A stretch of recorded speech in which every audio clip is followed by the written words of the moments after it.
Shalom, orang-orang terbahagia di dunia. Full Gospel Businessman Fellowship International atau FGB MFI adalah sebuah organisasi yang didirikan oleh Demos Sakarian pada tahun 1952 untuk menjangkau orang-orang agar kembali kepada keluarga, bisnis, karir, dan Tuhan. Ladies and gentlemen, nothing could give me greater pleasure than to be able to pay tribute to you, the members of the Full Gospel Businessmen's Fellowship. You have become the largest layman's organization in the world. I want you to know how much we really appreciate you. You're very special because the work that you're doing in the chapter, the testimonies you're giving. I'm Mario Garcia Olvera. I'm the international president of the Full Gospel Businessmen Fellowship International. As a businessman, I have a lot of good things around my life right now. I'm trying to share that with you, and I want to welcome you to the fellowship and ask you to be part of this great fellowship. FGB MFI Indonesia dimulai tahun 1976 dan berkembang hingga berbagai kota di Indonesia dan telah banyak memberkati keluarga. Saya Arden Tristanto menyambut kedatangan Anda di dalam wadah ini. Anda akan bertemu dengan begitu banyak para pengusaha di Indonesia yang memiliki integritas yang tinggi. Kiranya melalui wadah ini, kehidupan Anda, kehidupan keluarga, bisnis, dan pelayanan Anda bisa menjadi berkat bagi begitu banyak orang yang membutuhkan. Ladies of the Fellowship adalah wadah kaum wanita di bawah naungan FGB MFI. Ayo para FGB men, ajak istrimu untuk bergabung bersama-sama di wadah Ladies of the Fellowship atau LOF. Di wadah ini kita seperti masuk ke dalam sebuah bengkel. Kita di dalam dipoles, diperbaiki, dipulihkan sehingga ketika kita siap untuk pergi, siap untuk melayani, dan siap memberi dampak bagi bangsa dan negara ini. FGB MFI merupakan organisasi yang sangat tepat buat kita semua para pengusaha muda. Baik Anda yang datang dari kalangan profesional maupun entrepreneur, dengan memiliki lebih dari 8.000 member pengusaha di seluruh Indonesia maupun 80.000 para pengusaha member yang tersebar di lebih dari 130 negara di seluruh dunia. Anda dapat memperluas network Anda di dalam dunia bisnis melalui wadah ini.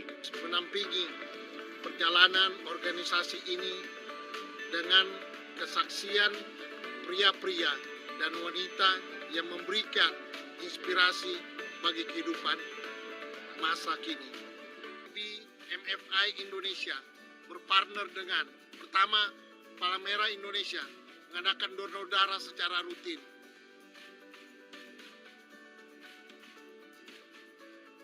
Kedua, Tagana untuk bantuan bencana alam.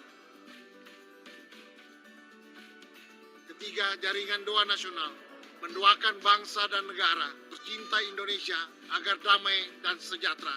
Keempat, Universitas Ciputra dalam menyelenggarakan mini MBA bagi pengusaha muda. Kelima, Family First untuk seminar keluarga. Keenam, CGN TV dalam rangka peningkatan kemampuan di dalam media elektronik, televisi, dan video.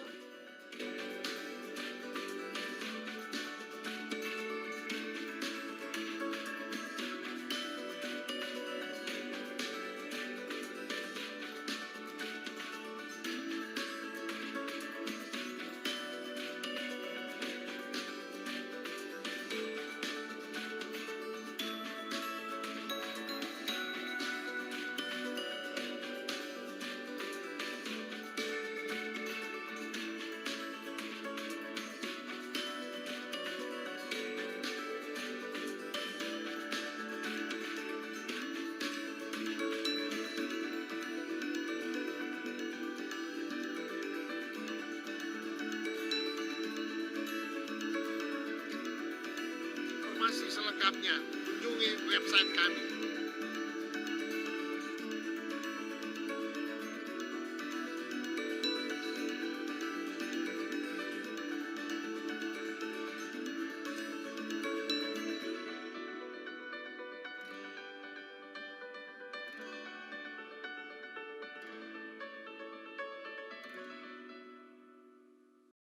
ini saya berhentiin.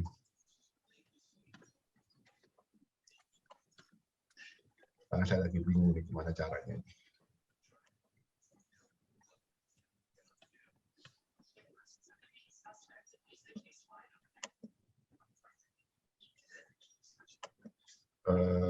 Ntar saya mati dulu deh, sebentar. Ini saya share screen. Saya lagi bingung caranya.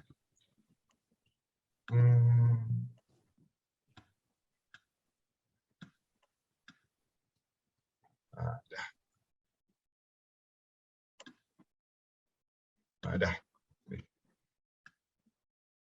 Oke. Kedengeran ya? Kedengeran. Kedengeran Oh, ya? belum. Share sound. Harus di-share sound. Udah saya share screen udah. Shalom, Udah orang-orang ya? terbahagia di dunia. Sudah. Full Gospel Businessman Fellowship International atau FGB MFI adalah sebuah organisasi yang didirikan oleh Demos Sakarian pada tahun 1952 untuk menjangkau orang-orang agar kembali kepada keluarga, bisnis, karir, dan Tuhan. Ladies and gentlemen, nothing could give me greater pleasure than to be able to pay tribute to you, the members of the Full Gospel Businessmen's Fellowship. You have become the largest layman's organization in the world. I want you to know how much we really appreciate you. You're very special because the work that you're doing in the chapter, the testimonies you're giving. I'm Mario Garcia Olvera. I'm the International President of the Full Gospel Businessmen Fellowship International. As a businessman, I have a lot of good things around my life right now. I'm trying to share that with you, and I want to welcome you to the fellowship and ask you to be part of this great fellowship. FGB MFI Indonesia dimulai tahun 1976 dan berkembang hingga berbagai kota di Indonesia dan telah banyak memberkati keluarga. Saya Arden Kristanto menyambut kedatangan Anda di dalam wadah ini. Anda akan bertemu dengan begitu banyak para pengusaha di Indonesia yang memiliki integritas yang tinggi. Kiranya melalui wadah ini, kehidupan Anda, kehidupan keluarga, bisnis, dan pelayanan Anda bisa menjadi berkat bagi begitu banyak orang yang membutuhkan. Ladies of the Fellowship adalah wadah kaum wanita di bawah naungan FGB MFI. Ayo para FGB Men, ajak istrimu untuk bergabung bersama-sama di wadah Ladies of the Fellowship atau LOF. Di wadah ini kita seperti masuk ke dalam sebuah bengkel. Kita di dalam dipoles, diperbaiki, dipulihkan sehingga ketika kita siap untuk pergi, siap untuk melayani, dan siap memberi dampak bagi bangsa dan negara ini. FGB MFI merupakan organisasi yang sangat tepat buat kita semua para pengusaha muda. Baik Anda yang datang dari kalangan profesional maupun entrepreneur, dengan memiliki lebih dari 8.000 member pengusaha di seluruh Indonesia maupun 80.000 para pengusaha member yang tersebar di lebih dari 130 negara di seluruh dunia. Anda dapat memperluas network Anda di dalam dunia bisnis melalui wadah ini. Menampingi perjalanan organisasi ini dengan kesaksian pria-pria dan wanita yang memberikan inspirasi bagi kehidupan masa kini. MFI Indonesia berpartner dengan pertama Palang Indonesia mengadakan donor darah secara rutin.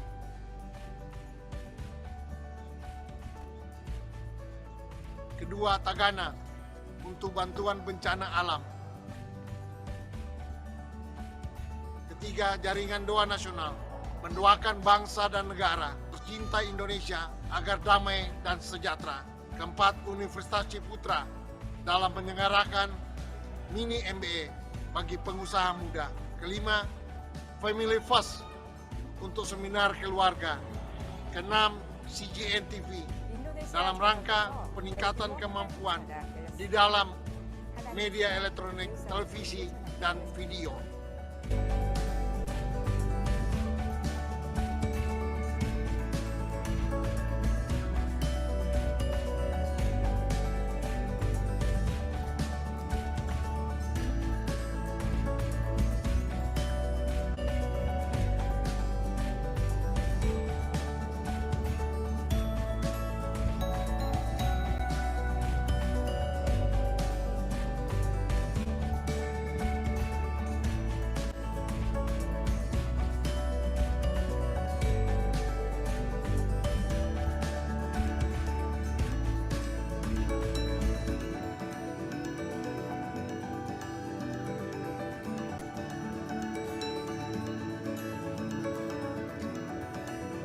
informasi selengkapnya, kunjungi website kami.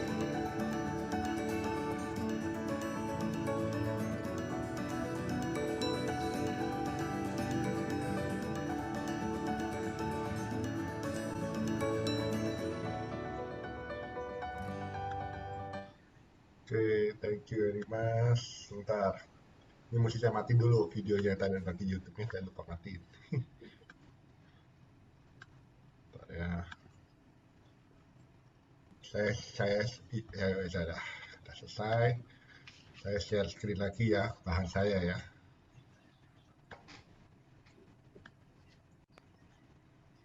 Oke. Saya mulai ya. Sampai mana tadi?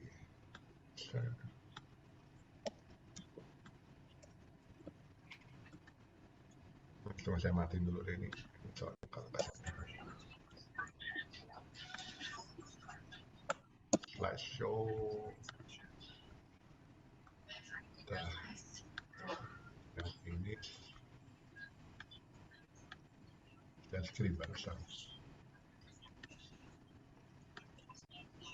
Oke, kelihatan ya. Jadi ini seharusnya saya itu, karena saya tahu di materinya teman-teman yang makasih kedatangannya, ini materi ini seharusnya adalah terlalu komprehensif, terlalu banyak yang saya ingin share gitu ya. Sehingga saya memutuskan saya ngadakan ini ya sebulan sekali ya. Misalnya kita sharing biasa aja. Karena kenapa? Saya kepingin banyak diskusi. Saya kepingin banyak diskusi. Supaya kita ini benar-benar berpikir ulang gitu. Bahwa seharusnya apakah yang dimaksud Tuhan tentang kerajaan Allah itu datang gitu. Karena selama ini kita berdoa, Tuhan yang harus surga, Bapa kami di surga, dikuduskanlah namamu, datanglah kerajaanmu di bumi seperti di surga. Berikan pada kami pada hari ini, makanan kami secukupnya. Dan janganlah bawa kami dalam pencobaan, tapi lepaskan kepada kami yang jahat. Karena Engkau yang kuasa dan hormat. Itu kita kalau kita pikir, saudara, kita terlalu sering mengucapkan doa Bapa kami. Sehingga kadang-kadang kalau kita ngomong bahwa kerajaan Allah, kita menyamakan kerajaan Allah itu sekedar hanya keselamatan. Dan kalau menurut saya itu terlalu dangkal. Gitu. Karena kalau benar-benar itu yang Tuhan maksudkan, bahwa Tuhan tuh ingin kita ini diselamatkan. Tuhan ingin kita ini menjadi dewasa dan hubungan pribadi dengan Tuhan. Lalu bagaimana kita bisa berkarya? Bagaimana kita bisa memenuhi mandat dominion yang Tuhan berikan pada Adam? Bukankah Alkitab Tuhan mengatakan bahwa aku datang ini bukan untuk menyadarkan hukum Taurat, tapi untuk menggenapinya gitu. Jadi saya berpikir gini loh, ini kan mungkin udah saatnya ya teman-teman ya, udah saatnya ini kita nih mulai move on gitu, kita mulai lanjut bergerak, tidak lagi puas hanya memenuhi gedung gereja, kursi-kursi gereja. Dia lagi puas kita hanya diisi firman Tuhan itu untuk kepentingan kita pribadi, kepentingan keluarga, untuk kepentingan ego kita, bisnis kita. Tapi tanpa kita ini ada purpose. Kita live, itu seakan-akan tuh live, itu apa ya? Menurut saya itu sangat mundane gitu, sangat hidup sehari-hari, day after day we go gitu, without actually knowing, without actually participating in in creating the world as God wants the world to be gitu, which is to bring the kingdom of God here gitu. Ya, kita lihat gitu ya. Nah, saya tuh kadang-kadang ini yang berbahaya, saudara. Kalau religion kita tidak hati-hati, kalau kita agama kita tidak mempelajari kita ini agama dengan hati-hati, maka tanpa sadar kita akan mendewakan, mengilahikan agama. Dan akhirnya kita tanpa sadar kita mereplace Tuhan dengan agama. Kita seakan-akan kita ini bertindak sesuatu sebenarnya untuk Tuhan, yang kita kira untuk Tuhan, tapi seharusnya kita lakukan itu untuk agama. Agama itu tidak menjadi pengganti Tuhan. Ini persis kejadian pada waktu zaman Gideon. Pada waktu itu, ini ya saudara ya, pada zaman Gideon, Orang Israel itu sangat-sangat religius loh, saudara. Sangat-sangat religius. Dia ngasih persembahan. Tapi kepada dewa yang salah, yaitu kepada Baal. Baal itu artinya Tuhan. T huruf kecil ya. Bukan T huruf besar. T huruf kecil, Tuhan. Kita tanpa sadar kita tuh mengilahkan suatu agama, mengilahkan suatu institusi agama, sehingga akhirnya Tuhan bilang, kamu cut down aja deh altarnya agama itu. Udah deh, saya itu nggak punya institusi agama deh. Saya ingin kembali loh. Saya ingin rakyatku tuh kembali kepadaku, gitu loh. Coba cut down lah itu orang sana. Dan di sana, dan supaya karena tanpa altar pun, sebenarnya kita ini altarnya Tuhan, tanpa altar secara fisik, kita bisa berhubungan kok dengan Tuhan. Loh, kan kita buktikan sama-sama pandemi. Tanpa kita datang ke gereja pun, secara fisik, kita bisa kok berhubungan dengan Tuhan. Malah kita berhubungan dengan Tuhan itu malah menjadi lebih intim, benar gak? Ya kan? Yang itu ada di dalam Hakim-Hakim. Ini loh ya saudara-saudara yang saya pikir tuh ini perlu saya angkat.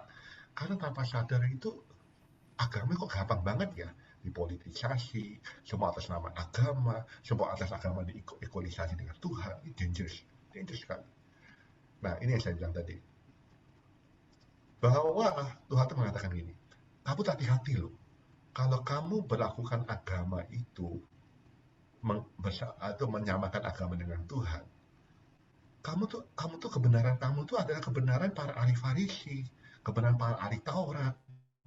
Kamu nggak bisa masuk ke kerajaan Tuhan. Wah, ini bagi saya ini suatu peringatan yang cukup ini menempelak saya gitu. Karena kita kadang-kadang ingin ya menyembah Tuhan ada poin-poinnya gitu. Tapi kan Tuhan bilang, actually I come here itu bukan destroy the law, bukan untuk menghancurkan hukum dan nabi-nabi, tapi saya untuk menggenapinya gitu. Oke. Nah, ini Tuhan tuh seharusnya ingin kita ini ya saudara ya, menurut saya ini kita ingin memuliakan Tuhan dengan mengerjakan bagian kita, yaitu sebagai kings and priests, sebagai raja-raja dan sebagai imam-imam. Berarti saudara, kita ini harus seperti Ibrani pasal 5 ayat 12 itu, kita ini harus membawa kemuliaan pada Tuhan. Bahwa anak domba itu layak menerima kuasa, menerima kekayaan, menerima kebijaksanaan, kekuatan, kehormatan, kemuliaan, dan blessing gitu. Ya kan? Nah, ini kemudian pertanyaan kita, pertanyaan saya merenung gitu. Apakah mungkin gitu? Apakah mungkin ada satu institusi yang bisa menyelesaikan ini semua? Bagaimana caranya ini supaya the Lamb of God, bagaimana anak domba Allah itu bisa layak menerima kuasa? Berarti kan kita harus arti katanya bahwa kita harus membawa kuasanya Allah ke bumi kan? Bagaimana kita bisa ngomong anak domba itu layak menerima kekayaan kalau kita sendiri belum kaya, kita sendiri belum diberkati oleh kekayaan? How can we bring the riches to God? We sacrifice our riches to God if we are not rich. How can our work, bagaimana mungkin perkataan kita dipenuhi dengan kuasa kalau kita tidak dipenuhi kuasa dulu dari yang maha tinggi? Bagaimana kita bisa bilang pada Allah bahwa Allah adalah sumber kebijaksanaan kalau kita belum bisa mengalami bagaimana kita bertindak bijak dalam menghadapi suatu tantangan? Bagaimana kita mengatakan bahwa Allah itu adalah Allah kekuatan kita kalau kita belum mengalami suatu masalah keluarga yang dimana akhirnya keluarga itu kita lihat berantakan, banyak pandemi yang membuat keluarga berantakan. Bagaimana kita ngomong bahwa anak domba Allah itu layak menerima hormat kalau kita nggak menghormati pemerintahan kita nggak membantu pemerintah untuk mendapatkan hormat dari rakyatnya. Bagaimana kita mengatakan anak domba Allah itu layak menerima kemuliaan kalau kita tidak memuliakan Allah melalui budaya kita, kesenian, Dan bagaimana kita mengatakan kita bisa memberkati anak domba Allah kalau kita masih membiarkan media kita penuh dengan hal-hal yang tidak memuliakan Tuhan. Maka itu dikatakan bahwa kita ini adalah manusia yang berpengaruh, membawa pengaruh. Jadi kalau kita bagi ini berdasarkan dari siapa namanya, Bill Bright, Youth with a Mission. Akhirnya dia bilang gini, dia menyadari bahwa di dalam masyarakat ini ada 7 sphere of influence yang tadi saya ngomong tadi. Religion, if done correctly, should bring the power. Karena ada holiness di situ. Ada holiness, ada authority. Religion, if done correctly, should bring the power of God. Ekonomi, pelaku ekonomi, if done correctly, should create wealth, should bring riches. Education, if done correctly, should bring wisdom, not only intellectuals, not only knowledge. It's easy for men to differentiate between right and wrong, but it's not easy to differentiate between the good and the right. Tidak mudah untuk membuat orang itu benar dan salah, baik dan benar. Tapi yang tidak mudah adalah apa yang baik dan benar itu ada 2 hal yang itu ada suatu beda dan tipis di situ. Family yang selama ini kita mungkin abaikan itu mulai terasa loh pada waktu pandemi ini. Karena family itu loh yang membuat kita ini strong. Dan government is honor, glory, advantage, blessing, dan media. Jadi saudara, saya lagi pikir gini loh. Sebenarnya apa sih agama ini? Apakah agama ini sudah melangkah terlalu jauh ya? Agama ini akhirnya jangan-jangan agama ini mengassert atau namanya mengambil alih fungsi atau peran dari pengaruh lingkaran pengaruh yang lain gitu. Apakah sudah saatnya agama ini mengkaji ulang, memikirkan, sebenarnya ya agama ini harus kembali loh ke fungsi awalnya, fungsi sebenarnya daripada agama. Agama itu harus walk the talk. Ya, makanya if any man seem religious and breathes on his tongue, this man religion is in vain. Kalau kita tuh kebanyakan agama itu begitu mudah. Kita nih ngomong, ya, tapi kita melakukan apa yang kita preach. itu masalahnya daripada preacher di situ. Jadi itu sama aja kita deceive our own heart. Yakobus mengatakan demikian. Karena itu agama itu harus menjaga, harus walk the talk, dan harus merepresentasikan Tuhan sebagai Bapa. Ada asli to visit the fatherless. Dunia ini penuh loh saudara. Dunia ini penuh dengan masyarakat yang tidak mengenal Tuhan sebagai Bapa. Mereka mengenal Tuhan sebagai Allah. Mereka mengenal Tuhan sebagai suatu zat, mengenal Tuhan sebagai seorang nabi, mengenal Tuhan sebagai seorang imam, mengenal Tuhan sebagai orang yang baik. Tapi saya kira tidak banyak orang-orang yang mau didisiplin, mau berhubungan intim Tuhan sebagai Bapa. Dan itu loh, tokoh-tokoh agama itu harus membawa figur ayah ke dalam dunia ini. Dalam masa-masa sulit mereka. Harus membawa figur seorang suami. Kita sering ngomong Yesus adalah mempelai pria. Dan kita adalah mempelai wanitanya. Tapi pertanyaan saya adalah apakah para tokoh agama ini membawa figur suami itu? Apakah orang-orang yang mempraktisi agama ini membawa figur Tuhan sebagai suami, mempelai pria, ke dalam di jemaatnya, ke dalam karyawan-karyawannya, ke dalam lingkungan pengaruhnya? Apakah kita ini akhirnya memberi tempat kepada Tuhan untuk apa ya? Untuk get the spotlight gitu. Not us. Bukannya preacher yang dapat spotlight, tapi mestinya Tuhan yang diberikan spotlight oleh tokoh-tokoh agama ini. Karena gitu loh, to keep himself unspotted from the world.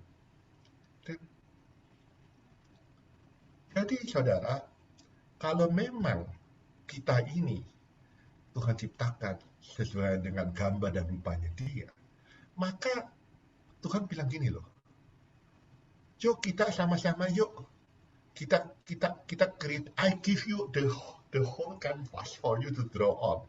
Saya memberikan kamu suatu blanko kosong, suatu gambaran kosong dunia ini yang sudah baik, yang Tuhan sudah ciptakan. Lalu you have to have dominion. Kamu harus membuat dunia ini menjadi lebih baik lagi. Karena God to created us in His own image. Male and female He created them. Artinya saudara, bahwa supaya dunia ini bisa memenuhi mandat dominion, kita nih harus bekerja sama loh, pria dan wanita. Kita nih harus mempartisipasi wanita atau woman participation. Itu harus tingkatkan. Male and female created them. Jadi kita nih harus bersama-sama loh. Gak bisa loh di male dominion saja. Loh COVID atau zaman COVID, siapa yang akhirnya yang maju duluan? New Zealand dipimpin oleh wanita itu maju lebih awal daripada Pak pria. Okay. Dan di sini katakan ya saudara ya, ini kadang-kadang sorry dalam bahasa Inggris, soalnya kalau bahasa Indonesia ada yang keliru. Saya menghimbau teman-teman yang hadir di sini supaya kalau bisa tuh Alkitab tuh apa ya, kan sekarang online gampang lah ya. Kalau dulu agak susah, memang saya tahu. Online kalau bisa tuh ada beberapa versi gitu. Saya sendiri karena saya multilingual gitu ya. Saya tuh bisa Inggris, bisa Indonesia, dan bisa Mandarin. Saya 3, saya Inggris, Indonesia, Mandarin gitu ya. Karena kalau saudara akan salah memahaminya, membacanya gitu.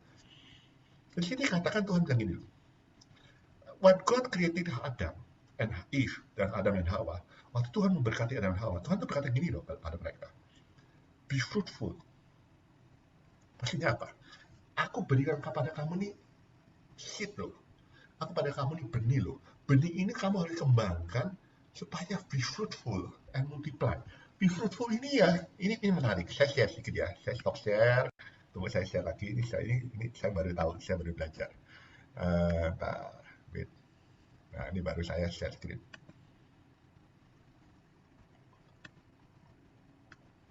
Saudara bisa baca di sini ya. Yang sudah gini, love, joy, peace, patience, kelihatan ya teman-teman ya. Nah, saudara lihat di sini.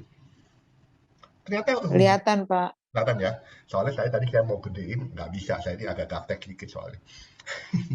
Jadi saudara di sini lihat ya. If we want to gain wisdom, God gave the Holy Spirit gave us the 9 gifts. But the Holy Spirit also gave us the 9 fruits. Tuhan tuh masih gini loh. Coba ya, kamu kembangkan 9 buah roh ini. Ya, dari love, joy, peace, patience, segala macam. Kalau you bisa mature in love, if you mature yourself in love, then you will grow your wisdom. True. If you cultivate joy, then you will not tire in learning something new. You will gain knowledge. If you want to increase your faith, then you should calm yourself. You should have peace in yourself. Then you will find your faith increase. If you want to grow in your healing ministry, then you should have patience. If you want to see how God do miracles, signs, and wonders, then you should cultivate kindness to others.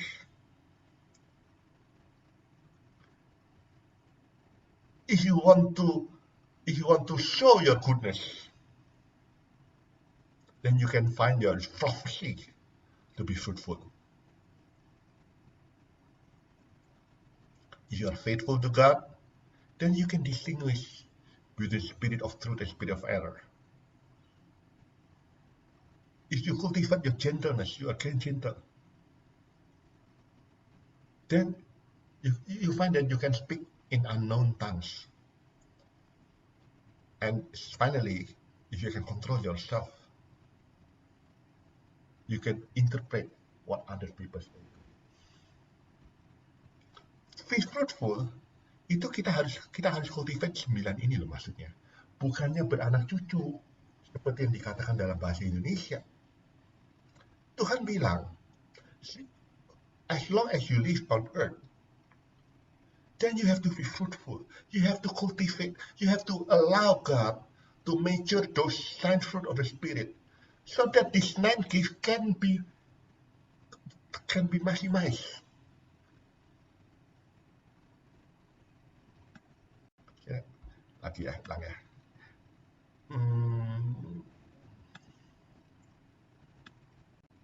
Oke.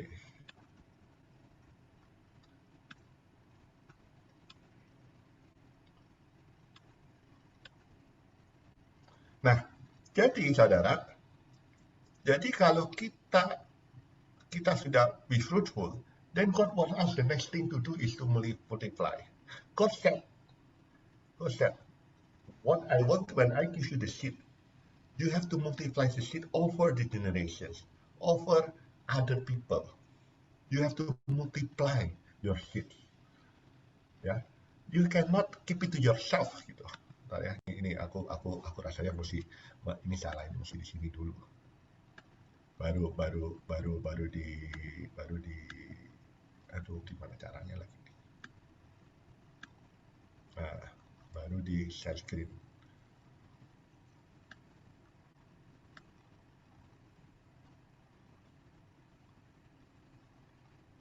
Nah, ya.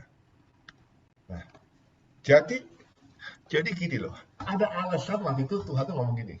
Saudara mesti ingat kan? Tuhan mengatakan kepada anak cucunya. Aku adalah Allah Abraham, Allah Ishak, dan Allah Yakub. Tuhan selalu ngomong gitu loh. Tuhan nggak pernah ngomong, aku ini Allah Abraham saja. Aku ini Allah Ishak saja. Aku ini Allah Yakub saja. I find that yang saya alamin ya. When God gives you vision, and God actually wants the vision to multiply di dalam generasi-generasi mendatang.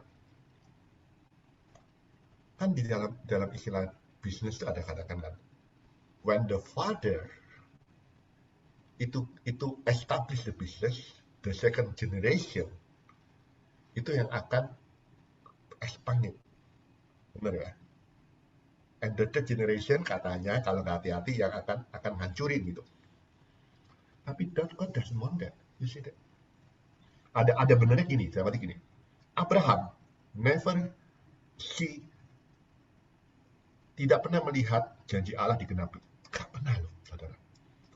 Abraham tuh sampai mati pun dia belum lihat. Bahkan sebelum meninggal ya, Allah tuh ngomong, Abraham tahu gak? Setelah kamu meninggal, itu keturunan kamu akan diperbudak loh, jadi budak di Mesir selama 400 tahun. Gila kan? Tapi don't worry, I will raise up somebody to bring your seed, Pak, itu untuk membawa keturunanmu kuat daripada Mesir menyembah Allah. Ya kan? Abraham tidak pernah lihat. Ishak tidak pernah lihat.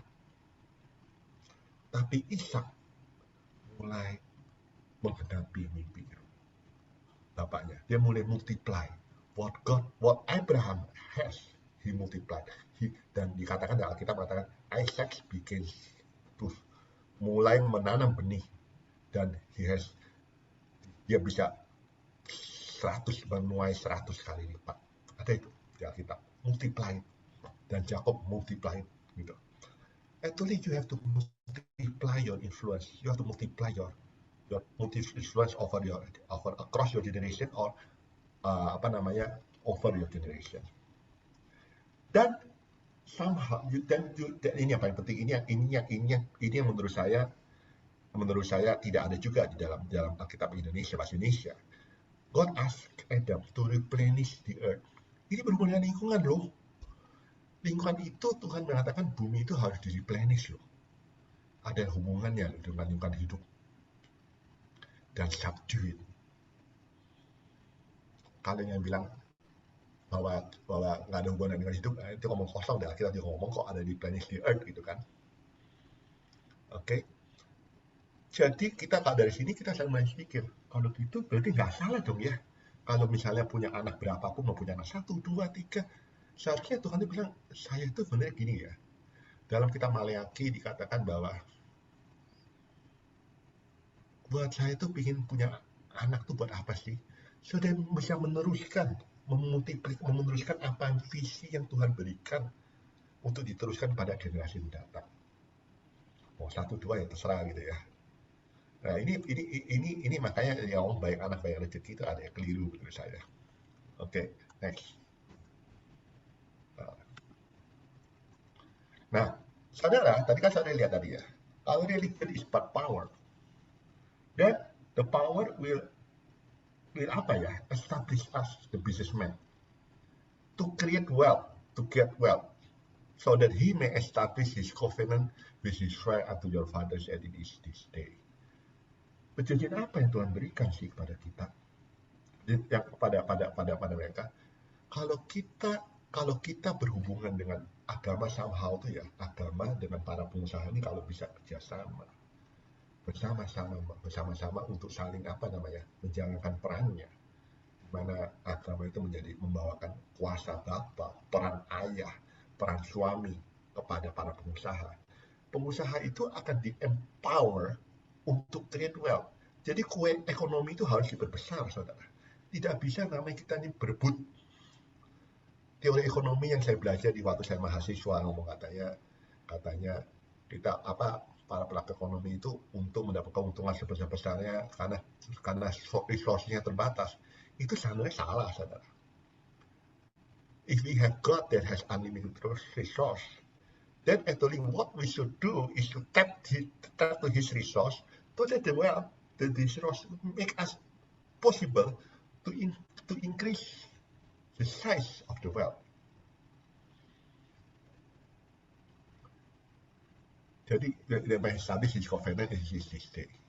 Okay? Covenantnya adalah supaya kita jadi itu, supaya bisa tidak ada orang miskin lagi di hadapanku, supaya akan menjadi bapak mereka dan kita mereka menjadi umatku, kan gitu covenantnya.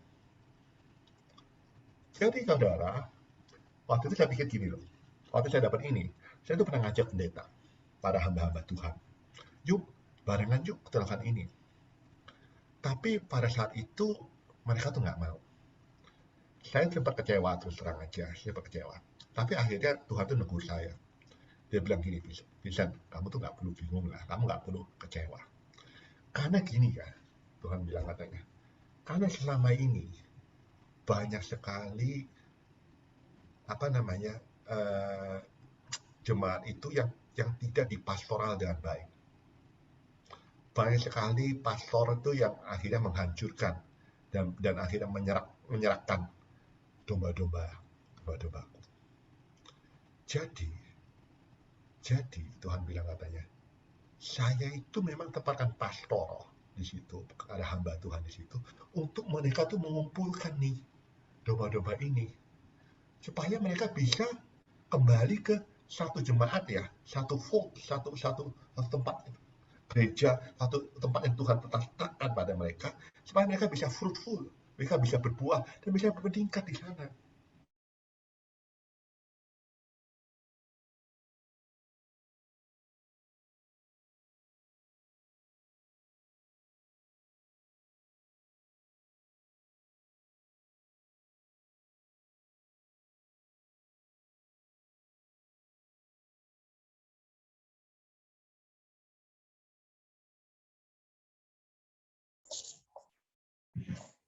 Vincent hilang ya? Enggak, Vincent hilang. Putus ya? Putus ya. Putus Bro Domi, nggak kedengaran nih. Halo Bro Mars. Halo, apa kabar Bro Domi? Sehat, salam dari Palembang. Ya, salam sehat. Terima kasih. Hi Coach, it's good to see you here. Coach Andrew, how are you? Hai Domi. Hey. Dan Pak Stefanus, thank you for contacting me. Akhirnya bisa joining tonight. Ya, terima kasih Pak Domi untuk invitation-nya. Tuhan memberkati. Dan berkati Pak Stefanus. Kak Marta masih di Papua kah? Di Manado, Bro. Alalalala. Melanglang buana terus kita. Ini Vincent-nya malah hilang ini, kayaknya keputus ini dia. Iya, Pak Vincent paling hilang kok. Iya. Salam kenal. Domi di Jakarta, Bro, di Jakarta. Saya lagi kebetulan lagi sis, jadi saat ini lagi di Palembang. Oh ya, Kak. 2 hari di Palembang sebelum back to Jakarta tanggal 15. Tunggu 17-nya udah Bandung lagi. Iya. Saya juga balik Jakarta tanggal 15 juga. 15 juga ya. Jalan darat Papua. Ya, saya jalan darat rencananya dari Jakarta. Ya, keliling kemarin dari Lampung, Palembang ke Bengkulu. Nah, Vincent udah join. Oke. Brother, please continue. We lost you.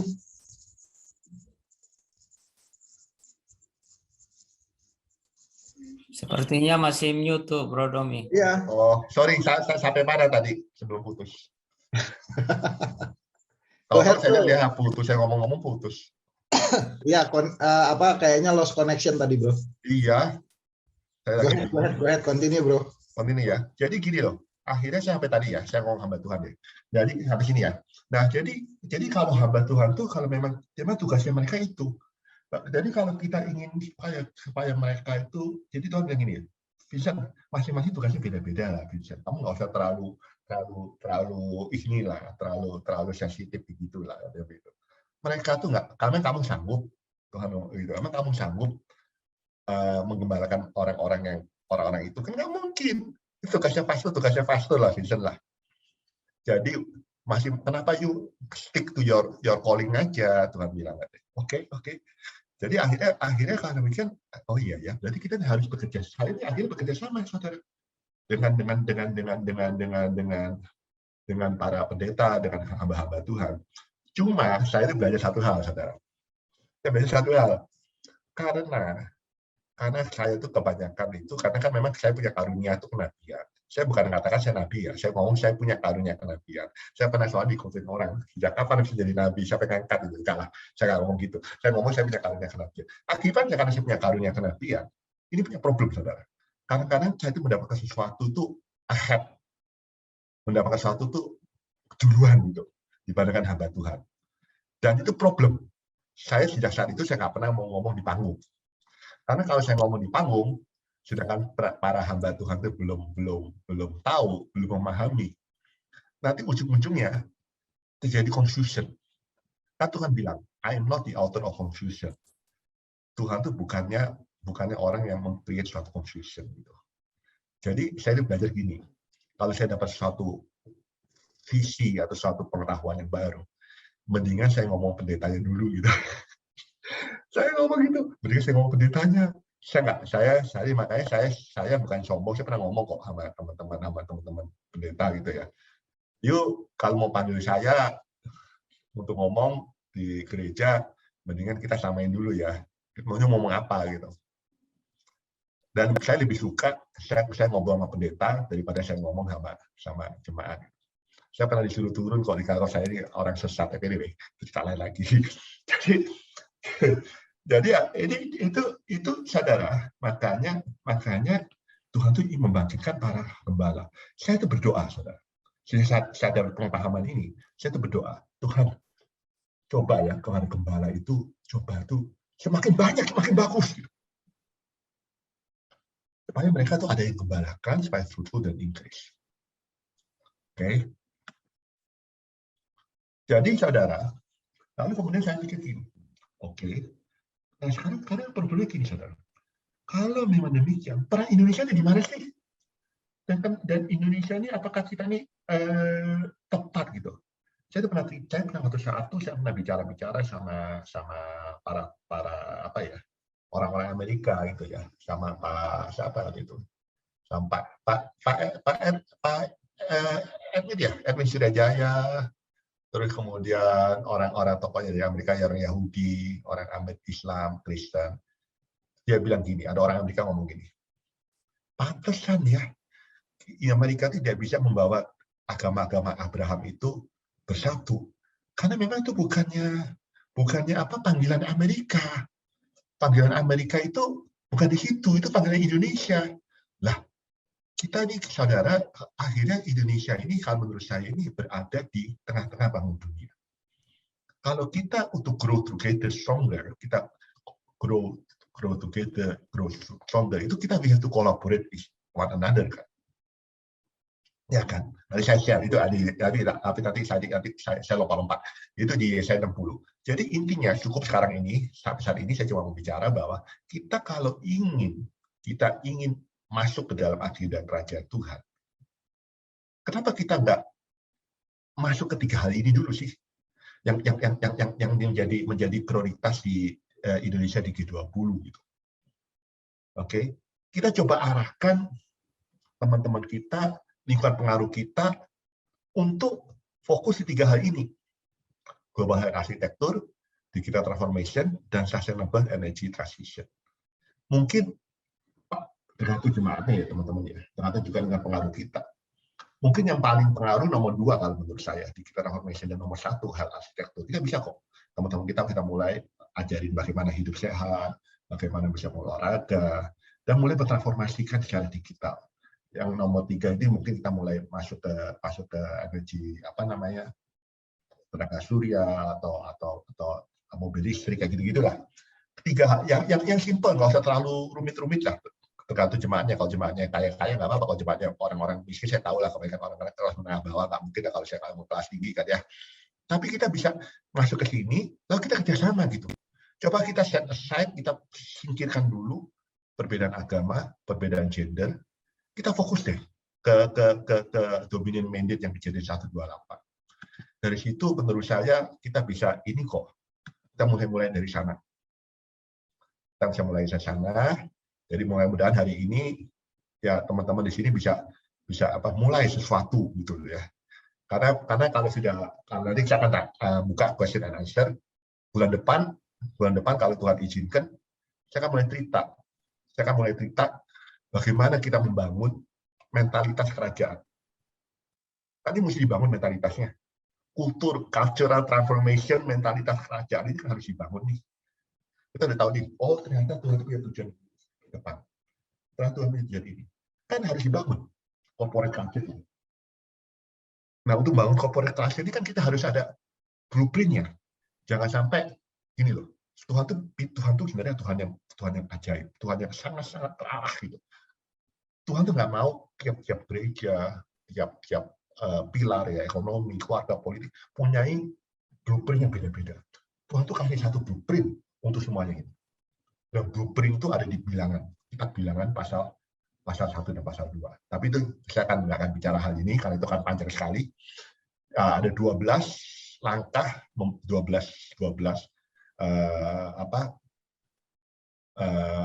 steps ya untuk membangun mentalitas kerajaan Allah. Jadi akan share minggu depan ya.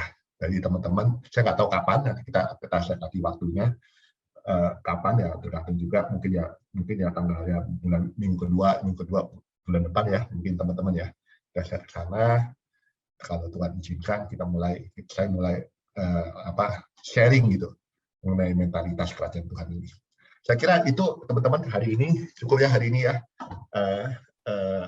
Mudah-mudahan apa namanya bisa ini ya, bisa saling buka wawasan, supaya kita bisa saling sharing lah. Oke, dari saya sudah cukup. Mungkin kalau ada teman-teman ada pertanyaan atau ada komentar atau apa silakan.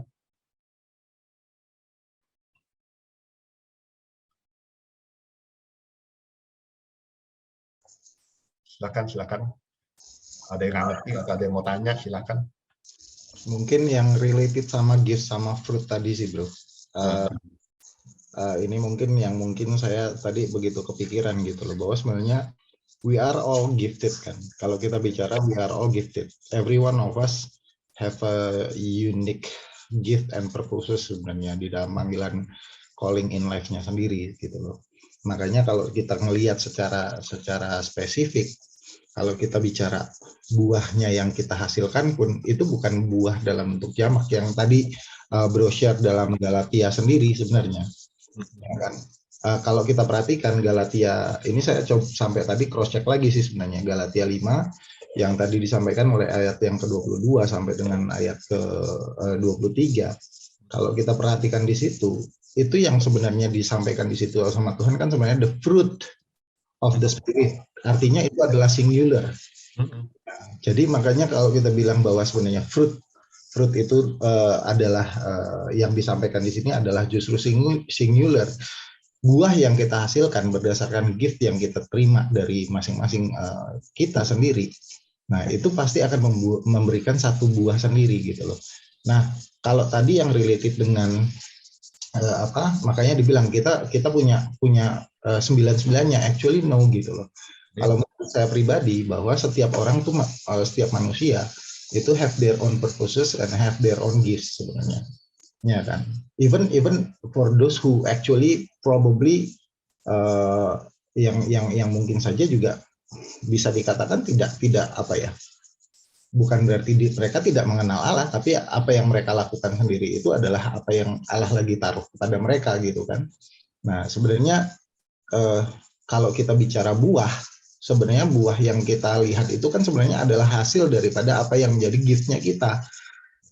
Artinya bringing impact to others, menurut saya sendiri adalah bringing impact to others sendiri adalah kita tahu dulu apa sih yang menjadi gift-nya Tuhan sama kita sebenarnya. Either you are believer or not sebenarnya. Bahkan sampai ke sana sebenarnya. Ya kan, pada saat kita benar-benar tahu apa yang menjadi gift-nya Tuhan, apa yang Tuhan taruh di dalam diri kita, sebenarnya kita akan menghasilkan fruits. Makanya tadi fruits-nya itu sendiri sebenarnya ya balik-balik lagi. Itu sumber atau mungkin adalah yang menurut saya sendiri adalah gambaran ataupun yang jati dirinya Allah sejatinya gitu loh. Nah, jadi menurut saya sendiri orang tuh bisa ngelihat kita dari mana sih? Orang bisa ngelihat dari buahnya kok gitu loh. Jadi kalau dari sisi buahnya sendiri kita itu ternyata merepresentasikan daripada kerajaan Allah, merepresentasikan daripada jati diri Allah yang orang lain bisa lihat. Then people can see that God is in us gitu loh. Nah, itu yang menurut saya juga kita harus benar-benar tahu apa itu gifts-nya kita. No matter mungkin ya di masa sekarang ini yang saya pikir malah no matter what your religion is gitu loh. Dan itu sebenarnya masing-masing dari kita sebenarnya udah ada meaning dan purpose-nya gitu kan. Tuhan nggak nyiptain kita nggak iseng kok gitu kan. Pemikiran saya itu adalah Tuhan tuh nggak nyiptain manusia tuh nggak iseng gitu loh. Tuhan nyiptain Abraham sendiri tuh nggak iseng. Tuhan nyiptain Yakub sendiri nggak iseng, ya kan. Artinya ada meaning dan purpose-nya. Kalau kita tahu apa yang menjadi purpose-nya kita, saya yakin pada saat kita ngerti gift-nya kita bisa menunjukkan fruits yang orang lain tuh akan petik, akan lihat dan akhirnya juga merasakan apa yang menjadi Allah ingin nyatakan dalam kehidupan mereka gitu. Makanya sebenarnya our lives is a testimony. Menurut saya pribadi ya adalah pada saat kita membuahkan hasil dan berdampak kepada orang lain, no matter what your religion is. I mean, bahkan saya pikir seperti itu gitu loh. Tapi kalau kita merupakan adalah menjadi bukti bahwa gift yang kita pahami diri kita yang ditaruh di dalam diri kita bisa membuahkan hasil kepada banyak orang. I think that's the real that's the main reason sebenarnya how to get connected with others. Mungkin itu sih yang saya tadi mau sharing.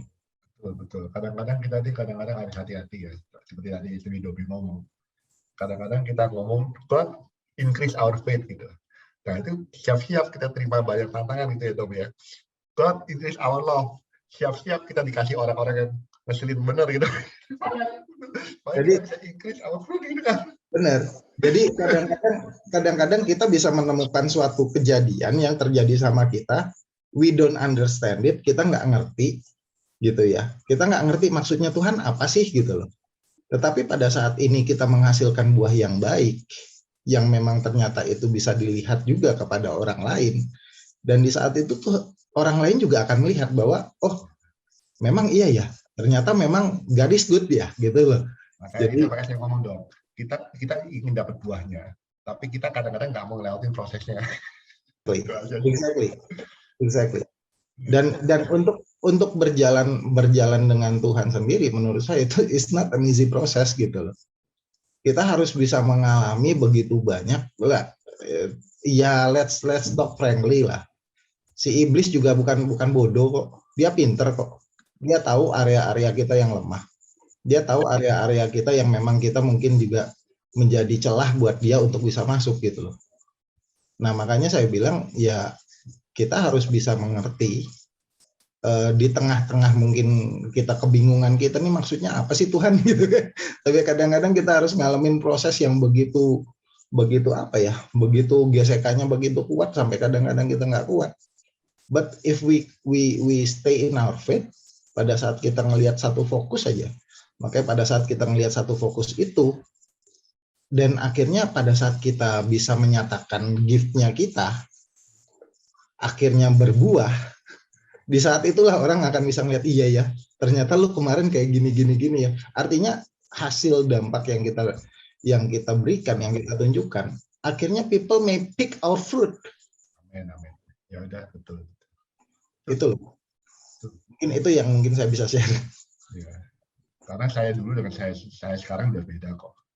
Kalau teman-teman kalau tahu saya dulu, ini sih nggak ada teman-teman saya. Kalau mungkin masih tanya si Nudi tahu saya kan ada SMA. I'm a chick person. Oke. Ada yang lain silakan.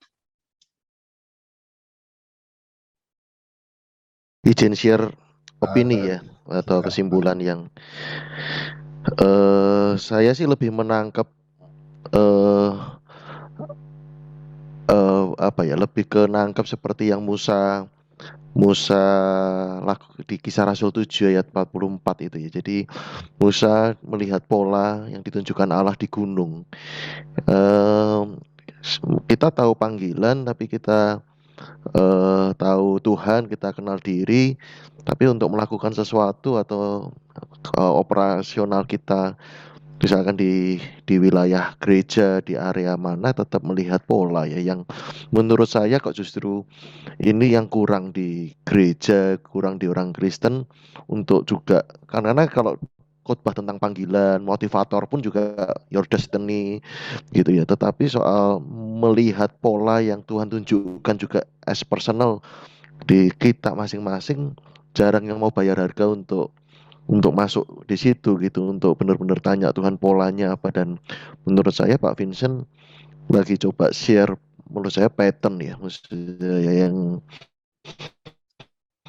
yang mencoba sekilas dengan melihat kerangka atau subtopik yang dibahas di pertemuan-pertemuan itu kok saya melihatnya sebuah pola gitu, yang itu sih saya melihatnya lebih ke situ mungkin ya, lebih ke jarang gereja mungkin yang ada denah gedung barunya ya, tapi sebenarnya mungkin atau panggilannya sebagai gereja untuk orang kaya, tapi patternnya kok apalagi maaf kata ya karismatik ya jarang ya menurut saya sih, walaupun saya karismatik ya, tapi kok saya melihatnya enggak seperti itu gitu. Sepertinya Tuhan tuh bisa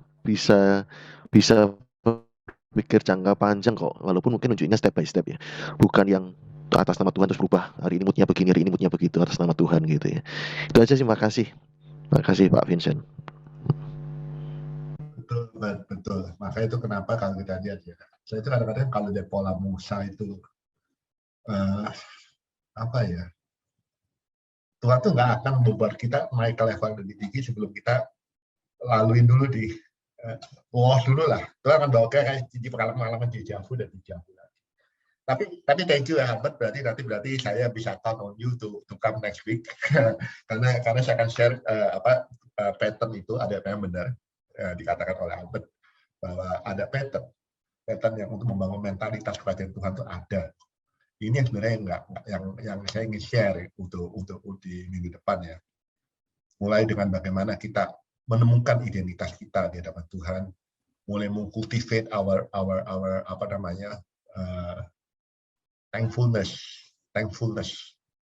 ya, with whatever circumstances we are in. I will share with you one by one, starting from Judah.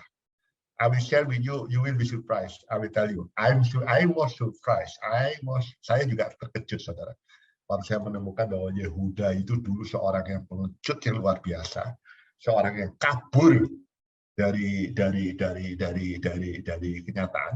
Bahkan Yehuda itu pernah meninggalkan, kalau saudara-saudara baca secara teliti, Yehuda itu pernah meninggalkan Yakub dan keluarga-keluarganya karena dia tidak tahan pada waktu dia melihat bapaknya itu menangisi Yusuf. Dia menangisi Yusuf karena Yehuda lah yang memprovokasi saudara-saudara untuk menjual Yusuf. Yehuda lah yang akhirnya mempunyai inisiatif untuk membunuh binatang dan melumuri jubahnya Yusuf dengan darah binatang. Waktu dia memberikan jubah maha indahnya yang sudah terkocak, yang sudah tercabik-cabik itu dilumuri darah kepada Yakub, dan Yakub menangisi Yusuf. Yehuda sudah tidak tahan lagi dan Yehuda kabur.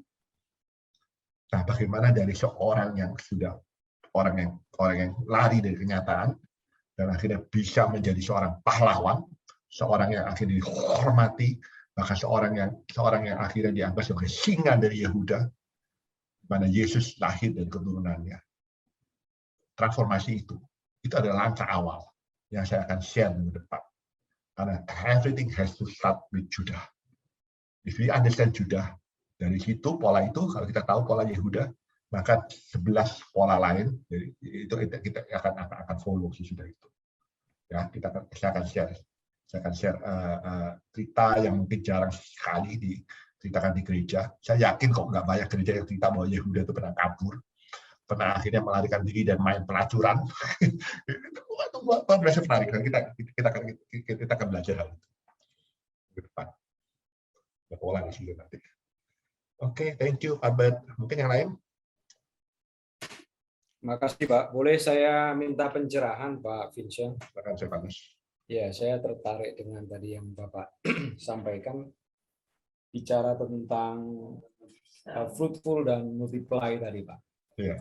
Yang ingin saya tanyakan, bisa dijelaskan bagaimana sih kita bisa benar-benar memaknai sebagai seorang Kristen untuk bisa fruitful dan multiply in a real life, Pak ya. Jadi konteksnya bisa menjadi how to become a blessing to others. Okay. Jadi itu bisa nanti baik secara rohanikah atau jasmani, Pak, dalam bermasyarakat, bertetangga dan seterusnya. Terima kasih, Pak.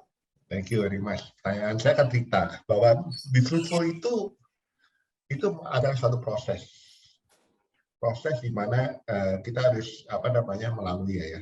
Saya sendiri, teman-teman ya, saya sendiri itu seperti saya cerita tadi, if we want to love others, if we want to increase our love, dan kita harus siap-siap ketemu banyak tantangan-tantangan dan seterusnya. Dulu saya cerita pengalaman saya ya, pengalaman saya dulu itu, saya juga nggak ngerti teman-teman ya. Saya waktu lulus kuliah, itu saya nggak langsung bantu papa saya. Saya nggak langsung ditarik sama papa saya, Vincent, coba deh kamu coba kelolalah perusahaan saya yang ini, perusahaan saya yang itu. Walaupun bapak saya punya banyak perusahaan. Tapi Tuhan taruh saya itu, maksudnya papa saya, itu malah taruh saya itu di Saigon, di Ho Chi Minh City. Itu tahun 94. Jadi mungkin teman-teman tahu Saigon 94 itu bukan tempat yang nyaman gitu. Dan 94 itu Vietnam itu tempat yang lebih terbelakang lagi daripada Indonesia. Saya terus terang pada saat itu sempat bilang gini sama papa saya, menanyakan, kok gitu ya? Di mana teman-teman saya itu katanya enak gitu ya untuk belajar langsung dari papa saya. Kok malah saya disuruh kerja? Saya suruh kerja, saya jadi sales. Saya sales di perusahaan di showroom Toyota waktu itu. Jadi sales di sana, jual mobil sama sepeda motor. Terus sudah itu belum cukup. Setelah itu akhirnya waktu saya mau pulang ke Indonesia, tahu-tahu papa saya dapat suatu tanda dari pemerintah untuk nyari beras, karena Indonesia lagi kurang beras saat itu. Sehingga pada waktu tahun 95-96, papa saya 95 saya, papa saya minta saya ke Karachi, ke Pakistan. Lalu sudah itu sudah selesai, belum selesai. Papa saya minta saya untuk belajar Mandarin. Papa saya kirim saya bukan ke Guangzhou atau ke Beijing atau ke Shanghai, tapi papa saya kirim saya ke Nanjing untuk belajar bahasa Mandarin. Terus saya berpikir, maksudnya apa ini? Pulang pun nggak langsung enak loh saudara, Pak Stefanus. Langsung krisis, kerusuhan, Mei 98. Wah, saya udah stres banget. Kehidupan saya ini penuh dengan pengalaman-pengalaman yang menurut saya menempa saya. Mungkin kalau sekarang saya lihat tuh ya harusnya ya, enak gitu. Tapi Pak Stefanus sebenarnya lihat ya, terutama waktu 98. Sudah saya tuh mau siap-siap hidup nyaman. Saya kan juga mau, kasih juga manusia loh. Ya cuma juga. Kalau memang setutup, ya sudah toh. Saya nggak usah dikelompok. Oke, sorry. Nah, jadi apa namanya? Tapi saya belajar satu hal. Akhirnya saya belajar untuk melepaskan kemelekatan saya terhadap uang. Kemelekatan saya terhadap posisi. Dan akhirnya kejadian 98 itu membuat saya itu hubungan saya dengan papa saya pulih. Karena justru terus terang aja Stefanus ya, mungkin gini. Saya ini tumbuh itu papa saya itu sibuk banget. Papa saya itu mulai karir itu dari bawah banget. Dia tuh sempat dihina-hina dulu waktu masih kecil. Sehingga pada waktu itu dia berusaha, dia bersumpah bahwa dia tidak akan mau dihina lagi. Dia berusaha cari uang sedemikian rupanya. Sampai akhirnya dia tuh nggak pernah ada dalam keluarga. Saya tumbuh sebagai generasi tanpa ayah. Tapi dari 98 membuat saya akhirnya, waktu papa saya minta saya bawa mama saya kabur ke Hong Kong. Saya bilang saya nggak mau. Saya bilang gini, Pak, selama puluhan tahun, papa saya mulai ya, masih ekonomi mulai membaik lah. Waktu saya umur 12 tahun. Selama 12 tahun, saya hidup sederhana. Saya hidup tanpa pembantu rumah tangga. Saya hidup tuh masih naik angkutan umum, masih kadang-kadang masih hidup susah lah seperti orang-orang biasa lah. Saya mau papa saya nggak apa-apa kok kalau kembali ke nol. Itu kuncinya. If you are willing to be processed by God, to return, untuk kembali ke titik nol, dan mulai bangkit lagi titik nol. Di sana, menurut saya, kita akan belajar banyak hal. Di lembah, kita akan melihat banyak sekali mujizat. Di gunung, kita akan melihat visi yang Tuhan berikan. Tapi kita harus melalui lembah dan gunung supaya untuk bisa diproses Tuhan. Itu mungkin jawabannya. Jadi proses oleh Tuhan itu laluin aja apapun itu. Saya akan share satu hal supaya yang untuk menguatkan teman-teman apa yang seharusnya kita lakukan di dalam waktu kita ada di dalam lembah. Saya share ya. Ini sangat menguatkan saya menurut saya.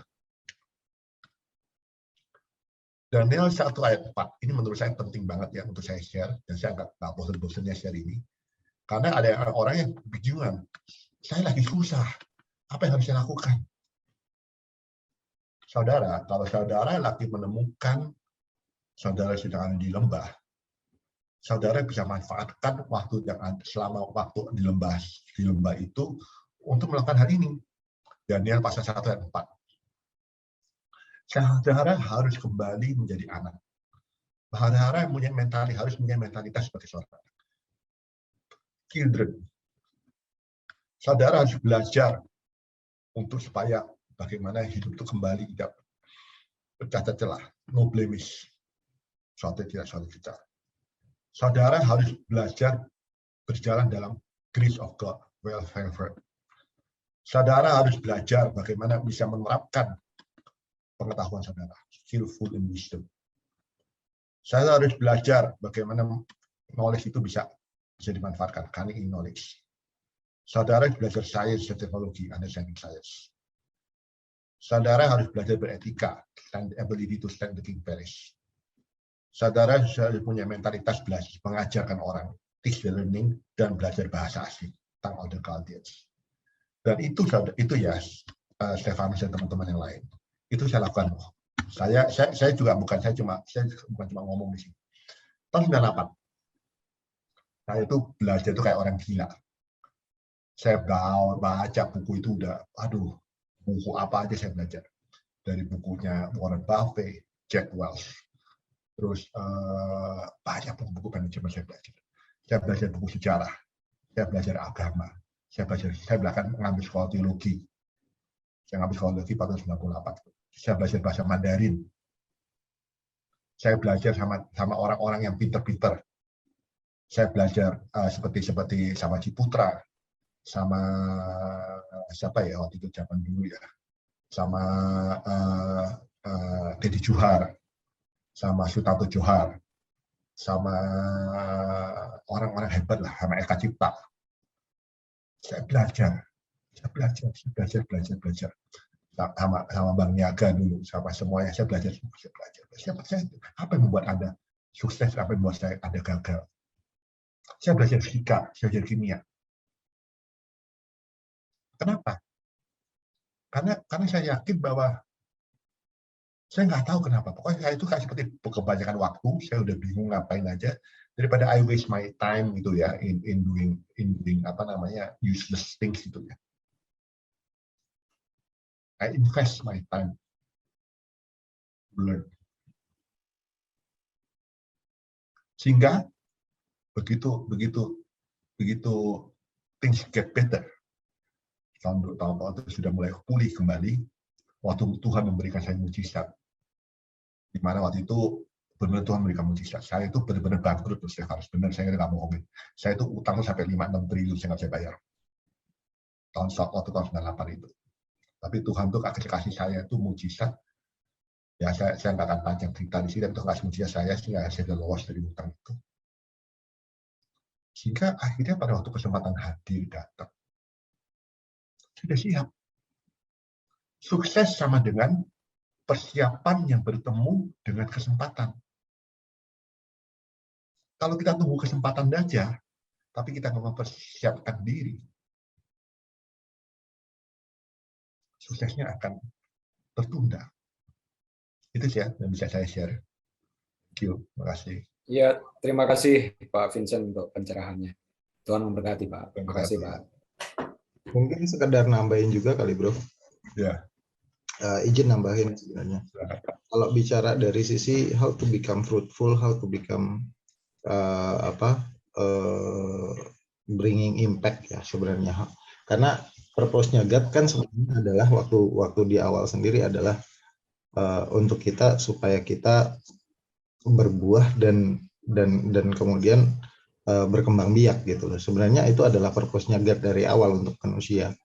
Nah, kemudian mulai muncul jatuhnya dosa dan kemudian sampai akhirnya ya manusia yang tadinya bisa hidup sampai ribuan tahun bahkan everlasting juga karena seperti layaknya Tuhan. Akhirnya satu persatu kan akhirnya ya dikalahkan lah, bukan dikalahkan sih, tapi istilahnya maut lah yang berkuasa gitu. Nah, sebenarnya kita selama kita masih dikasih nafas kehidupan, sebenarnya bagi saya sendiri, bagaimana sih caranya untuk bisa bringing impact kepada lingkungan kita gitu loh. Nah, baik itu di gereja, baik itu di lingkungan tempat kerja, baik itu di lingkungan kita sekitar, sebenarnya God still want us to be fruitful, still want us to to grow in number sebenarnya, how to multiply gitu loh.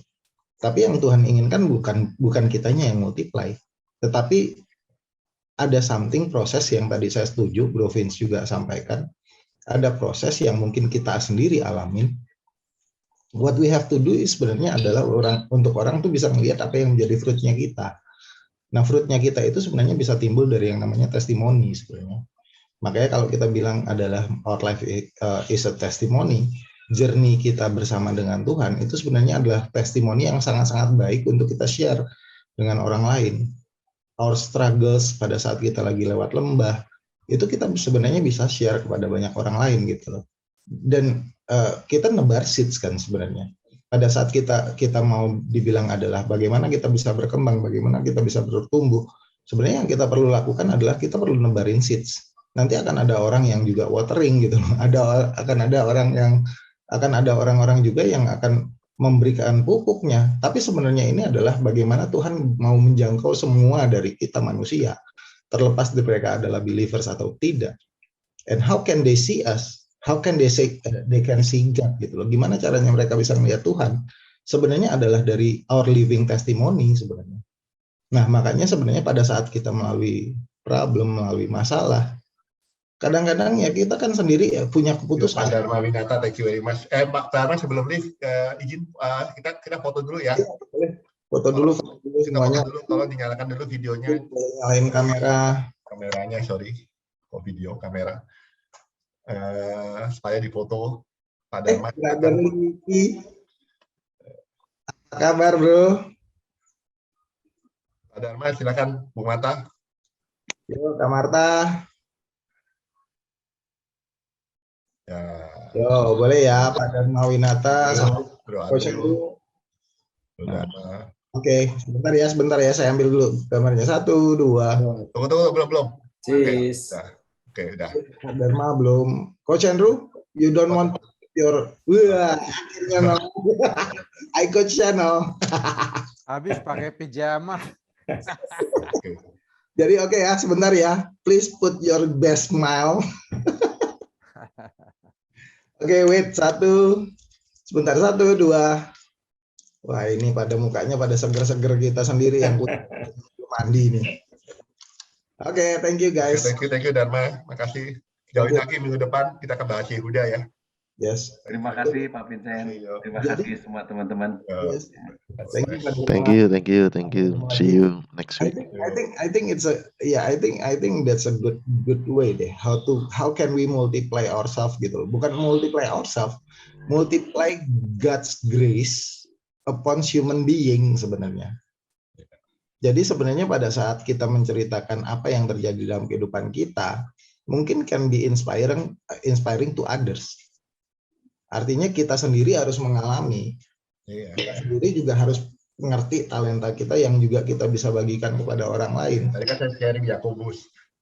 Tapi mungkin nggak begini. Saya setuju dari yang disampaikan Pak Tom.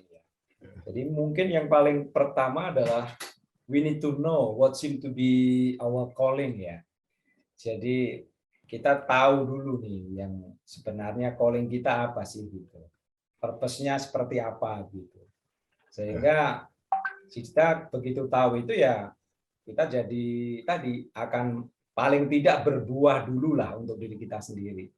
And then becoming blessing for others gitu. Yes. Dan itu mungkin juga nggak gampang karena seperti yang Pak Vincent sampaikan tadi kan up and down-nya itu luar biasa. Bahkan ketika kita dalam critical point yang nggak enak kayak tadi, beliau sendiri memberikan kesaksian yang sungguh menguatkan. Mungkin yang dengar itu akan terinspirasi dengan ya resilient kah atau persisten kah atau apapun itu yang akhirnya juga menjadi berkat at least untuk orang yang mendengar itu dia nggak jadi down. Oh ternyata ada ya yang lebih berat dari saya dan itu sungguh-sungguh bisa melampauinya begitu.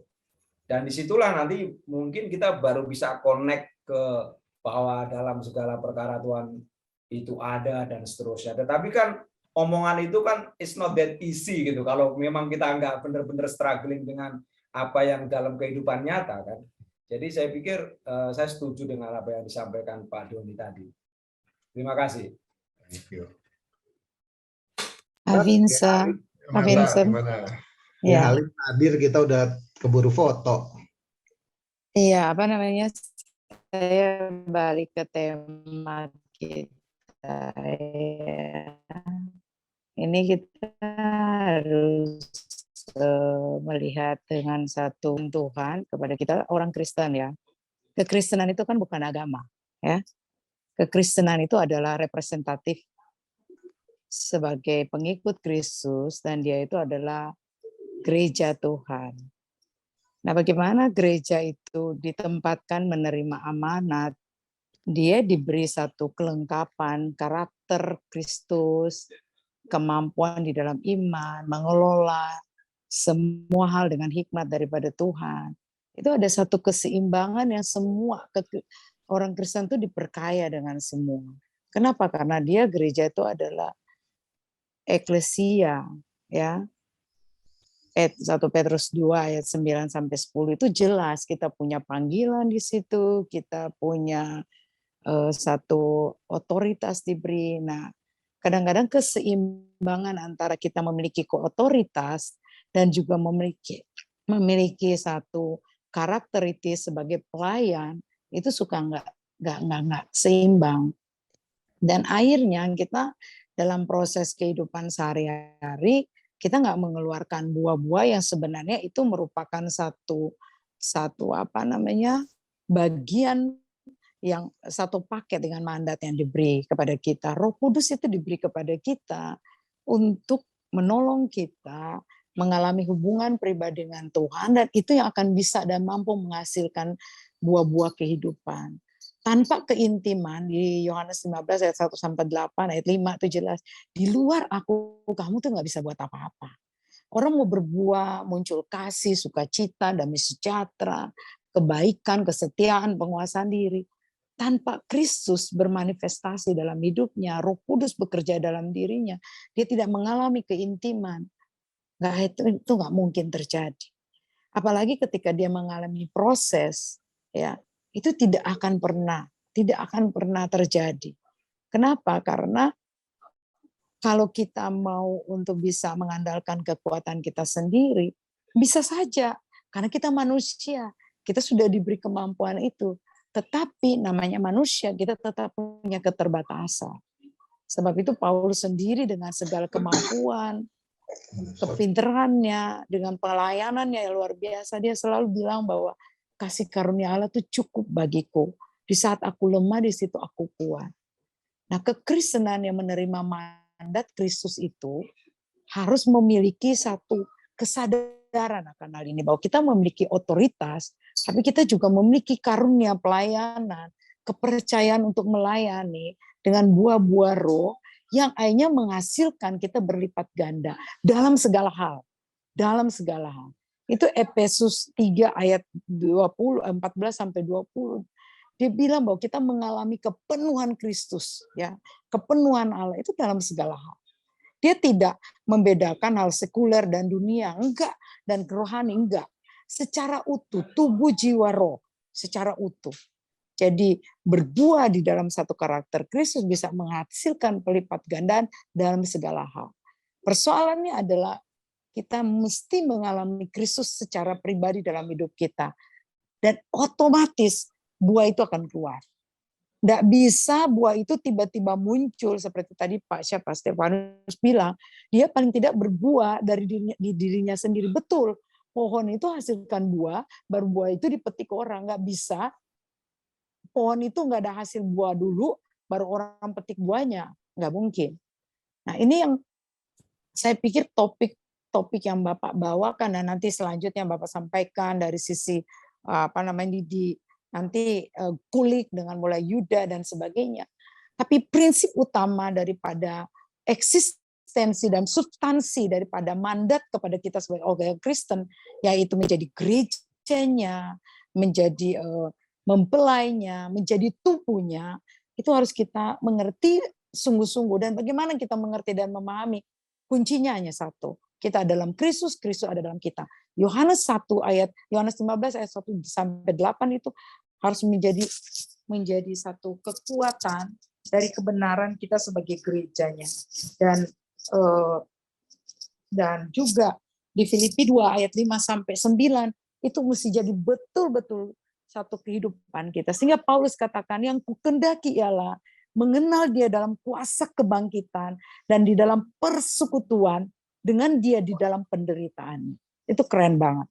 Sehingga pada akhirnya kita akan bicara dengan kuat juga dengan penuh kuasa bahwa hidupku bukan aku lagi tapi Kristus yang hidup di dalam aku. Dan aku menganggap semuanya rugi. Itu satu proses yang akan membuat kita menjadi gereja yang memiliki mandat, dan mandat itu menghasilkan buah, dan buah itu adalah buah yang dihasilkan oleh keintiman dengan Kristus, dan hanya kita berlipat ganda. Saya pikir ini satu topik yang sangat baik, dan apalagi dengan kesaksian dari Pak Vincent, full gospel dari apa yang disampaikan selalu setiap kali kita mau pertemuan diawali dengan penyampaian visi misi. Full gospel adalah bagaimana laki-laki dan perempuan memiliki kekuatan testimoni, pengalaman pribadi, keintiman dengan Kristus yang bisa menghasilkan buah dan berlipat ganda dalam segala. Dan saya pikir apa yang Pak Vincent sampaikan dan juga Rodomi juga sudah tambahkan tadi, dan bagaimana kalau kita bilang kita mau jadi berkat di dalam kehidupan kita sehari-hari, kuncinya cuma satu, itu kita keintiman kita dengan Kristus, karena di luar Kristus kita tidak bisa buat apa-apa. Saya pikir ini yang harus kita laksanakan karena kita sudah terima mandat itu. Amanat agung diberikan kepada kita. Dan ini harus kita sadari tanpa membeda-bedakan orang. Saya ada di Manado, dan saya mulai pelayanan itu, saya sedikit share. Saya mulai pelayanan itu umur 10 tahun, Pak. 12 tahun saya ditabiskan menjadi evangelis dari senode gereja masih Injil Minahasa seperti Gemim. Secara manusia itu tidak boleh karena saya masih kecil. Tetapi ketika saya mengalami Kristus di dalam pribadi saya, dan itu mengubah gereja, membedakan antara Pantekosta dan Katolik, dan terjadi lawatan Tuhan. Dan saya kembali ke tempat tinggal saya temukan orang-orang yang tadinya melawan, orang-orang yang tadinya mengatakan apa itu, inilah macam gerakan karismatik. Semuanya orang-orang itu sekarang malah ada yang jadi pendeta, saya yang dihina-hina, diejek-ejek, bahkan dibenci luar biasa karena pelayanan-pelayanan yang sedikit berbeda. Tetapi justru memang ya itu kita harus menerima, diproses, dihina dulu. Kita murid Kristus, pengikut Yesus, dibilang bahwa kalau kita mau jadi pengikut Yesus kita harus rela untuk memikul salib kita tiap hari, menyangkal diri kita, dan mengikuti Yesus. Dan saya lihat, saya hampir mau 54 tahun, tapi saya melihat bukti daripada Allah memegang janjinya, dia menggenapi semuanya. Dan kemarin seorang anak, maksudnya beberapa orang, dan saya akhirnya, karena saya memang lahir di Gemim, dan saya memimpin gereja itu dari lewat sekolah minggu, saya sangat bersyukur. Saya diberi kesempatan melayani di gereja saya Gemim itu, dan melayani anak-anak. Hampir 40 anak terima Yesus secara pribadi. Buat saya itu, wow, itu pertanggungan jawab iman saya di hadapan Tuhan. Dan orang-orang yang saya layani waktu saya masih umur kecil itu, masih umur 12 tahun, ada yang jadi penatua, ada yang jadi diaken, ada yang jadi orang-orang yang melayani Kristus. Ini mandat kita udah terima. Buah kita harus kita pertanggungjawabkan.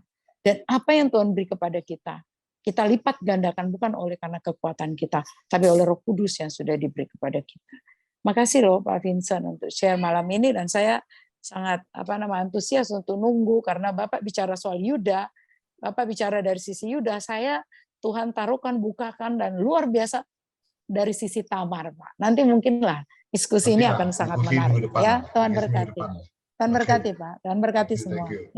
Jadi, thank you teman-teman, karena di 9, saya kira akhirin aja.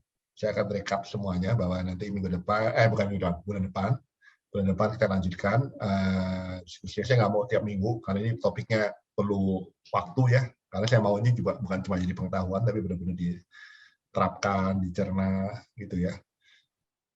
Setuju, Pak. Bulan depan kita akan bahas mengenai Yehuda. Ini akan panjang sekali. I hope that you bear with me. Saya akan rekam ini terus-terusan karena kita akan bahas tentang 12 fondasi, itu penting banget, dan 7 pilar. 7 pilar itu kita kan baru bahas tentang ekonomi ya. Saya akan cerita dari agama dan ekonomi kan, kita belum bahas yang 5 pilar lain gitu. Kita akan bahas sampai ke arah sana sehingga kita mengerti bahwa wah benar ya, Tuhan itu, kerajaan Tuhan itu begitu luasnya, dan masing-masing ada kontribusinya gitu dalam mengentaskan kemiskinan, mengentaskan keadilan sosial yang sebenarnya didambakan orang. Gitu. Oke, terima kasih teman-teman atas kehadirannya. Thank you very much, Bro Andrew, Pak Diki dari Shanghai, Pak Marta dari Manado ya. Saya nggak tahu Pak sekarang di mana. Saya juga nggak ngerti apakah masih ada di Jakarta atau di mana. Saya nggak ngerti. Baru sampai Jakarta, Be. Oke, soalnya dia juga dari NTT ya. Ya. Terus Pak Albert dari Jawa Tengah. Wah, ini benar-benar dari Indonesia banget. Pak Domi saya nggak tahu di Jakarta atau di Ambon, saya nggak ngerti lagi. Anyway, makanya tapi anyway senang ketemu teman-teman di sini lagi. Nanti kita. Bapak membernya jalan-jalan, Pak Vincent. Semua member Bapak jalan-jalan. Makanya saya jadi bingung, disuruh jadi satu bingung saya. Thank you very much. Terima kasih, Pak. Thank you ya Ijen ya, Pak Vincent. Bro Vincent. Pak Vincent. Terima kasih. Salam semua. Tuhan berkati. Selamat istirahat. Selamat istirahat.